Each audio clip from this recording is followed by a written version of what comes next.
জানেন টিআরসি নিয়োগ পরীক্ষা জুন 2025-এ আমরা টোটাল 3321 জন ক্যান্ডিডেট নিয়ে কাজ শুরু করি। গত 10, 11 এবং 12 তারিখে পিইটি হয়, ফিজিক্যাল এন্ডুরেন্স টেস্ট যেটি বলা হয়।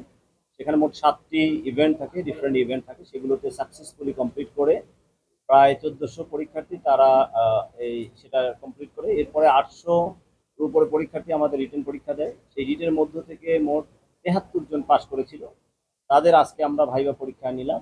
সেখান থেকে আমরা মোট 32 জনকে প্রাথমিকভাবে নির্বাচিত করতে সক্ষম হয়েছি। এরপর জানেন যে এই 32 জনের মধ্য থেকে তাদের মেডিকেল হবে, ভেরিফিকেশন হবে এবং তাদের ট্রেনিং হবে। 4 মাস ব্যাপী একটি ট্রেনিং হয় আমাদের ট্রেনিং সেন্টারগুলোতে। এই ট্রেনিং সমাপন্তে তাদেরকে চূড়ান্তভাবে বাংলাদেশ পুলিশের সদস্য হিসেবে, কনস্টেবল হিসেবে রিক্রুট করা হবে। তারা আমাদের কলিগ হবে।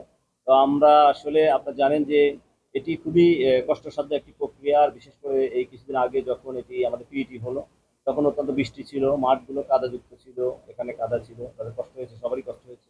তো আমি আপনাদের মাধ্যমে একটি মেসেজ দিতে চাই সমাজে যে গত 2বার অর্থাৎ এবার দিয়ে 3বার আমরা আমাদের বাংলাদেশ পুলিশের আমাদের গার্ডিয়ান, আমাদের ইন্সপেক্টর জেনারেল মহোদয়, ওনার নেতৃত্বে আমরা গত 3টি এই নিয়োগ অত্যন্ত স্বচ্ছতার সাথে, শতভাগ ইন্টিগ্রিটির সাথে, সততার সাথে, পেশাদারিত্বের সাথে এবং যে কোনো ধরনের পার্সুয়েশন মুক্তভাবে আমরা অত্যন্ত কি বলা যায় যে স্বচ্ছতার সাথে আমরা এই নিয়োগ প্রক্রিয়া সম্পন্ন করতে সক্ষম হয়েছি।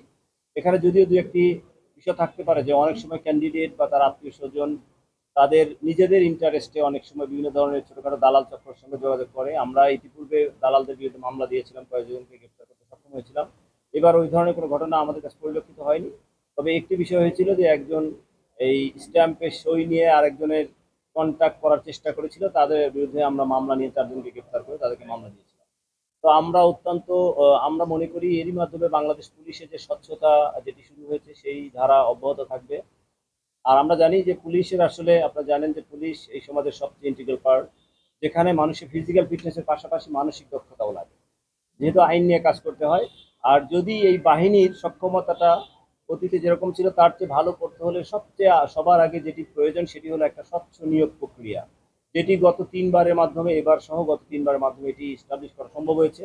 ইনশাল্লাহ ভবিষ্যতে এটি আরও শানিত হবে এবং এরই মাধ্যমে আমরা যে জন আকাঙ্ক্ষার পুলিশ চাই, 5ই আগস্টে 24-এর 5ই আগস্টে জুলাই বিপ্লবের পরে সাধারণ মানুষ যে জন আকাঙ্ক্ষার পুলিশ চায় সেটি আসলে গড়ে তুলতে হলে সবার আগে স্বচ্ছ নিয়োগ ব্যবস্থা দরকার, যেটি আমাদের ইন্সপেক্টর জেনারেল স্যার অনুধাবন করতে পেরেছেন এবং সেই লক্ষ্যে সারা বাংলাদেশে এভাবে নিয়োগ হচ্ছে। আপনি আমার ডানে বামে দেখতে পাচ্ছেন আমাদের 2জন কলিগ যারা এই নিয়োগ বোর্ডের সদস্য ছিলেন। তারা অত্যন্ত অক্লান্ত পরিশ্রম করেছে, আমাদের সবাই পরিশ্রম করেছেন।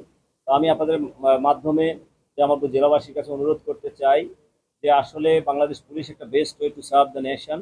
এখানে আপনাদের সন্তানদেরকে আসলে যোগদান করার জন্য অনুপ্রাণিত করুন, উৎসাহিত করুন, যাতে করে পুলিশ যেভাবে নিরলসভাবে কাজ করে মানুষের নিশ্চিত নিরাপত্তা নিশ্চিত করে, তারাও পুলিশের পার্ট হয়ে ইনশাল্লাহ প্রাউড মেম্বার হবে পুলিশের।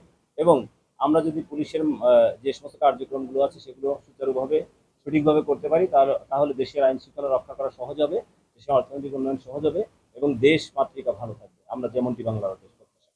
ধন্যবাদ আপনাদের সবাইকে।